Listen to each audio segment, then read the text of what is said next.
In today's video, I'll be showing you how I draw a variety of skin textures, and to keep it simple, I'll be limiting myself to just 5 tools. The tools I'll be using are a HB and a 3B Derwent Graphite pencil, a 6B Staedtler Mars Limgraph Black Carbon pencil for the really dark tones, a mechanical eraser, and a blending stump. So let's get into it. We're going to start with smooth skin because it's the simplest. The main key to smooth skin is really just about keeping your blending smooth. Make sure not to use too much pressure, keep your pencil strokes nice and close together for good coverage, and it can also help to layer in opposite directions.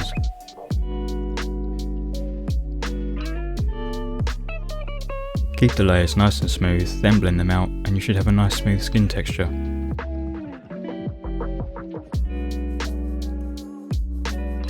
If I make an area a bit too dark, I can bring in my mechanical eraser to gently lighten the tones and shape them a bit.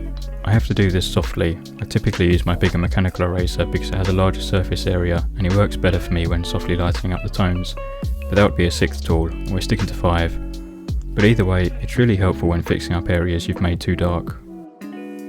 Lastly, you can see we have a couple of small marks and details on the skin that I added as part of the outline. We want to make sure not to lose track of these details when laying down the skin tones. I sometimes draw them in a bit more before layering the skin tones, which I'll show examples of later. But in this example, the skin's a bit lighter, so the basic outline is still visible after I've blended the skin tones, meaning I can go in afterwards and draw them in as needed. You can see a similar process here with this image of Billie Eilish. Her skin's still very smooth, but it's a little more textured in places. But as before, we start with the tones while making sure we don't lose the details. But this time, after we layer the basic tones, I go through with my mechanical eraser and mark out the highlights. It's the same thing as with the darker details, I'm just making sure I have everything in place so I don't lose track of anything when I refine the details later on. And then we go through building up the layers and the tones we want, while keeping an eye on the darker details and the highlights, making sure they don't get lost in the skin tones. A great way to get those details really subtle is to use the dirty end of a blending stump. You can almost paint details on this way, and they usually end up looking really nice and soft.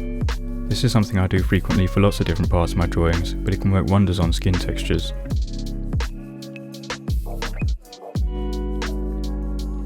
So when drawing skin textures and details, it's important in my opinion to get the right balance between looking accurate from a distance and looking accurate close up. This can be surprisingly difficult. There's been so many times where I've been so zoomed in and focused on the tiny details that when I finally zoom out and look at the picture as a whole, I realise how over-exaggerated I've made everything. But then obviously if you ignore the details, it won't look as intricate close up. To fix this, I suggest frequently zooming in and out of your image just to let yourself see it both ways. And if you find that you're overdoing the details, you can always softly go over them with the eraser like I did a little earlier, or go over them softly with a blending stump or tissue to softly blend the details into the skin tones and make them stand out less. It can sometimes take some doing and redoing, but you should be able to get there eventually. On this next example of Emma Watson, I've already drawn in some of the details. The skin tone on this image is darker than the other two, and I knew the outlines of the details would get lost if I didn't mark them out first. This is what I do most of the time, due to the fact that most skin tones I draw would hide up the outline marks. But same as before, we start layering the tones, and we make sure we don't lose the placement of the details. This image is where we can really start to see the variety in some of the details, which is really important. We have dots for freckles, but we also have little lines and dashes for texture. It's really useful to be able to pinpoint what kind of details you're drawing, especially with some of the more detailed images, because I often end up having to improvise certain details. Unless I'm using loads and loads of tiny grid squares, it's almost impossible to get every single detail in exactly the right place, so sometimes you just need to wing it. And so being able to tell if you're supposed to be improvising with dots or dashes and which direction the details might be going in is really useful. This comes in handy here with the dotted highlights on her cheek, which is something else I have to do in a lot of my drawings. The placement of the dots isn't entirely accurate, but they're roughly the right kind of details in roughly the right place, and when you step back to look at it, they give the same look as a reference. And then a little while later, we've got our finished skin texture. Moving to the other side of her face, and we have a great example of really fiddly details along with a little bit of improvising. So as before, we've done our basic tones, and we've marked out some of the more obvious details. And then we go in with the mechanical eraser and the pencils, building up these lines and dots and highlights. This top section took a lot of working and reworking, but I never pressed down very hard so the paper could easily handle it. You can see how we build up layers of details and how we get this really intricate texture. Then as we move down this big area of clustered highlights, I put in some of the more obvious details as reference points to help with accuracy for when I start working on smaller details. This will all look incredibly precise by the end of it, but a lot of the details are kind of guesswork. If you put the drawing side by side with the reference, there'd be so many details in the wrong place, or some that might not even exist in reference, but the feel of it will hopefully look the same.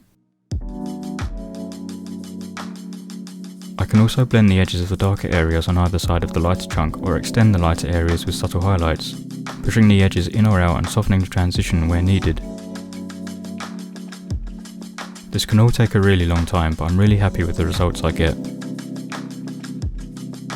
On to the next drawing, and it's actually one I've already drawn before, so later on I can show you the difference between two drawings of the same image but different sizes and how that affects the details.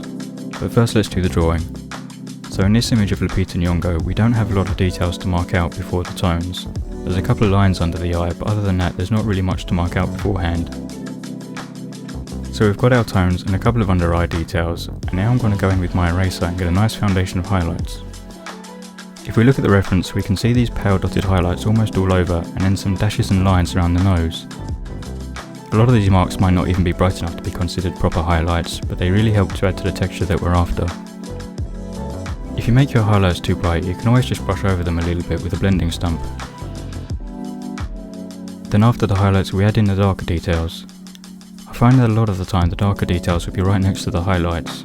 But again, this is a great place to scan the details, see what type of thing is happening, and use that to slightly improvise and make an educated guess on how the details should look. Then as per usual, it's time to layer the details and slowly but surely build it up to what we want. We work and rework, add in highlights, darker details, sharpen or soften them where needed, we darken up some tones, lighten up some tones, and we make sure it looks good close up and from a distance. And eventually we have the finished skin texture with all its details and subtle tonal changes. The finished results won't always be 100% accurate as far as how dark or light some details need to be, but once you've got the techniques to get those details in the first place, you can then start to focus in on getting them the right tones. Now if we compare this to the other version of this drawing, you can see the difference between them. The bigger version, which is technically a smaller drawing but the details are drawn on a larger scale, has a lot more detail, but you can see the smaller version still has the same feel to it. By making sure you get the most obvious details and sort of doing a rough estimation for the rest of it, you can get the same vibe even with a lot less detail. You can't really do the same amount of intricate detail on a smaller drawing that you can on a larger one, so being able to pick out the important bits and knowing what specific details you need to draw and what details you can leave out to get the look that you're after is an important skill. Our penultimate example is of Harrison Ford. It's an example with much more texture and detail, so we have the chance to really explore what we've learned. You can see the outlines a lot more in depth than the others. With more detailed skin textures, there are a lot more important details that you want to make sure you get as accurate as possible, so the outlines can often end up being intensely detailed, especially with bigger drawings where it's a lot easier to get good accuracy on your details. It can be a time-consuming hassle, but it'll make things so much easier in the long run and can get you really good results. As I start marking out the details, this is a good time to talk about dividing your drawing up into sections. I like doing this because I find it a lot easier working on smaller areas instead of having to do big ones all at once, and having darker lines and wrinkles typically makes it easier to divide a drawing into sections. So as before, we have our details, we add in our tones, we blend it nice and smooth, and then we use a mechanical eraser to add in the highlight areas.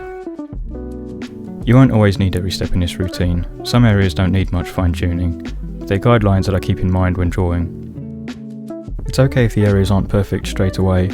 Working on the surrounding areas can help give you context and help you to figure out just how dark or light or obvious or subtle certain details should be. I'll often keep going back to areas I've already worked on and making small adjustments, blending some details to be more subtle or sharpening other details. But as we work through, you can see the routine coming through. It's also helpful to keep your pencils and erasers sharp. Some people will actually cut their erasers into finer points. I usually just rub it on a piece of paper while pointing it straight down. This gives it a nice flat top and good sharp edges to use for the thinner details. You can also do this at an angle to make a nice point on top. It all depends on how big your drawing is and how small the details need to be, but it's useful to be able to get really tiny details. And to finish this drawing off, I'm just going over the whole thing with some final touches, blending where things are too obvious, making sure the bigger tone shapes are accurate, adding in the last little details and getting the highlights to pop out in the right areas, just making sure it all looks complete and together. And there we have it, the finished image. And finally we move on to the last example, an image of Samuel L. Jackson's cheek. This is an interesting one. His darker skin alongside the highlights gives it much more contrast than our other examples, but he's also got a softer blurry area on the side of his face that gives us something visually different. We still start the same way, but for the blurred area we want to make sure we don't make the darker areas too sharp. There's almost no detail to add to it, just some darker tones and shapes. And then as we move into the sharper part of the image, we get back into our routine. Mark the obvious details, add the tones, add in the finer details, then refine. For the bright highlights, I'll often gently brush over them with a dirty blending stump, just to get a really pale layer to work with, and then I can do the highlights with my eraser to add a bit of detail to them. Like with some of the other examples, a lot of these details are educated guesses and a certain level of improvising, but you probably wouldn't know it when you look at the finished image. We work our way through nice and steady, making sure everything feels complete and looks good from far away and close up. And then it's finished. And there we have it, 7 different examples with varying levels of detail and texture, and hopefully the techniques and tips you need to improve your skin texture drawing skills. As with everything, there's no greater teacher than practicing, but hopefully this video gave you some ideas to help you speed up the learning process a little bit. Remember to like and subscribe if it helped, and hopefully I'll see you in the next one.